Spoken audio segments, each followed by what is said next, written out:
ಕರ್ನಾಟಕ ಪ್ರಾಂತ ರೈತ ಸಂಘ ಜಿಲ್ಲಾ ಸಮಿತಿ ನೇತೃತ್ವದಲ್ಲಿ ಅಹೋರಾತ್ರಿ ಧರಣಿ ಸತ್ಯಾಗ್ರಹ ಸ್ಥಳ ಜಗತ್ ಸರ್ಕಲ್ನಲ್ಲಿ ನಡೀತಾ ಇದೆ. ಇವತ್ತು ಪ್ರಾರಂಭ ಆಗಿದೆ. ಕಲಬುರಗಿ ಜಿಲ್ಲೆ ಅತಿವೃಷ್ಟಿ ಘೋಷಣೆ ಮಾಡಬೇಕು. ಕಲಬುರಗಿ ಜಿಲ್ಲೆಗೆ ವಿಶೇಷ ಪ್ಯಾಕೇಜ್ ಕೊಡಬೇಕು. ಇವತ್ತು ಕಲಬುರಗಿ ಜಿಲ್ಲಾ ತೊಗರಿಯ ನಾಡಿಗೆ ಕೃಷಿ ಮಂತ್ರಿಗಳನ್ನು ಬರಬೇಕು. ಬೆಳೆ ಸಮೀಕ್ಷೆ ಮಾಡಬೇಕು. ಇವತ್ತು ಆ ಪ್ರಕೃತಿ ವಿಕೋಪ ಅತಿವೃಷ್ಟಿ ಅಂತ ಘೋಷಣೆ ಮಾಡಿ ಪ್ರತಿ ಎಕರೆಗೆ 25,000 ರೂಪಾಯಿ ಪರಿಹಾರ ಕೊಡಬೇಕು.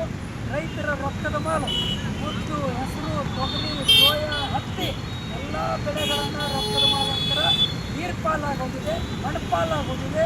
ಒಕ್ಕಲಿಗರ ಒಕ್ಕಟ್ಟನ್ನು ಕೋಳಿಗೆ ಹೋಗಿದೆ. ಇವತ್ತು ಯಾವುದೇ ಕಾರಣಕ್ಕೂ ಪಾವು ದಾಣಿ ಬರಲಾರಂಥ ಪರಿಸ್ಥಿತಿ ನಿರ್ಮಾಣ ಆಗಿದೆ. ಇವು ಪಾವು ಬೆಳೆದಿರ್ತಕ್ಕಂಥ ಹೆಸರು ಕಾಳುಗಳನ್ನು ಹತ್ತಿ ಕಾಳು ಆಗಿದೆ. ಇವತ್ತು ಹೆಸರನ್ನು ಕೊಯ್ದೋಗಿದೆ, ಹೆಸರು ಮೊಳಕೆ ಹೊಡೆದೋಗಿದೆ. ಯಾವುದೇ ಕಾರಣಕ್ಕೂ ಕೈ ಬಂದು ತುಪ್ಪನ್ನು ಬಾಯಿ ಬರಲಂಥ ಪರಿಸ್ಥಿತಿ ಬಂದಿದೆ. ಹಾಗಾಗಿರೋದ್ರಿಂದ ಇಷ್ಟೆಲ್ಲ ನಡೆದರೂ ಕೂಡ ರೈತರ ಪರವಾಗಿ ಇವತ್ತು ಯಾವುದೇ ಕಾರಣಕ್ಕೂ ಕಣತೆರೆದುಕೊಳ್ಳಾರಂತ ಇರ್ತಕ್ಕಂಥ ಕೇಂದ್ರ ಮತ್ತು ರಾಜ್ಯ ಸರ್ಕಾರದ ರೈತ ವಿರೋಧಿ ಧೋರಣೆ ಆಗಿದೆ ಅಂತಕ್ಕಂಥ ಮಾತನ್ನು ಹೇಳ್ತೀನಿ. ರೈತರ ನೆರವಿಗೆ ಬರಬೇಕು. ಏನಾದರೂ ರೈತರ ಬಗ್ಗೆ ಅನ್ನದಾತರ ಬಗ್ಗೆ ಕಾಳಜಿ ಸಂಕ್ರಾಂತಿ ಅಂತಂದರೆ ಅನ್ನದಾತರ ನೆರವಿಗೆ ಬರಬೇಕು.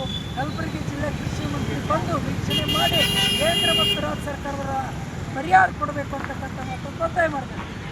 ಹಿಂದಿನ ಬಾಕಿಯ ಬೆಳೆ ವಿಮೆ ಹಣ 315 ಕೋಟಿ ರೂಪಾಯಿ ಪೆಂಡಿಂಗ್ ಇದೆ, ಇಟ್ಕೊಂಡಾರೆ.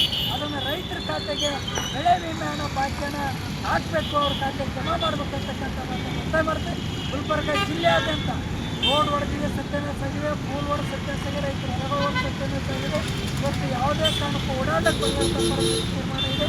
ಶಾಲಾ ಕಾಲೇಜುಗಳನ್ನು ಶಿಕ್ಷಣ ವ್ಯವಸ್ಥೆಯಲ್ಲಿದೆ, ಶಾಲಾ ಕಾಲೇಜುಗಳು ಸೋರ್ತಾ ಇದ್ದಾವೆ ಮತ್ತು ಸರ್ಕಾರಿ ಬಿಲ್ಡಿಂಗ್ಗಳನ್ನು ಸೋರ್ತಕ್ಕಂಥ ಪರಿಸ್ಥಿತಿ ನಿರ್ಮಾಣ ಆಗಿದೆ. ಹಾಗಾಗಿರೋದ್ರಿಂದ ಎಲ್ಲ ಅಭಿವೃದ್ಧಿಗಾಗಿ ವಿಶೇಷ ಪ್ಯಾಕೇಜ್ ಕೊಡಬೇಕು ಅಂತಕ್ಕಂಥ ಮಾತನ್ನು ಕರ್ನಾಟಕ ಒತ್ತಾಯ ಮಾಡ್ತಾ ಇದ್ದೀವಿ. ಇವತ್ತು ಧರಣಿ ಸತ್ಯಾಗ್ರಹ ಪ್ರಾರಂಭ ಆಗಿದೆ. ಎಲ್ಲ ತಾಲೂಕಿನಾದ್ಯಂತ ಎಲ್ಲ ರೈತರು ಎಲ್ಲ ತಾಲೂಕು ಸಮಿತಿಗಳನ್ನು ಕೂಡ ಮುತುವರ್ಜಿ ವಹಿಸಿ ಈ ಅಹೋರಾತ್ರಿ ಧರಣಿ ಸತ್ಯಾಗ್ರಹವನ್ನು ಯಶಸ್ವಿ ಮಾಡೋಕ್ಕೆ ಮಧ್ಯಸ್ಥಿಕೆ ವಹಿಸಿ ಮಾಡ್ತಾ ಇದ್ದಾರೆ.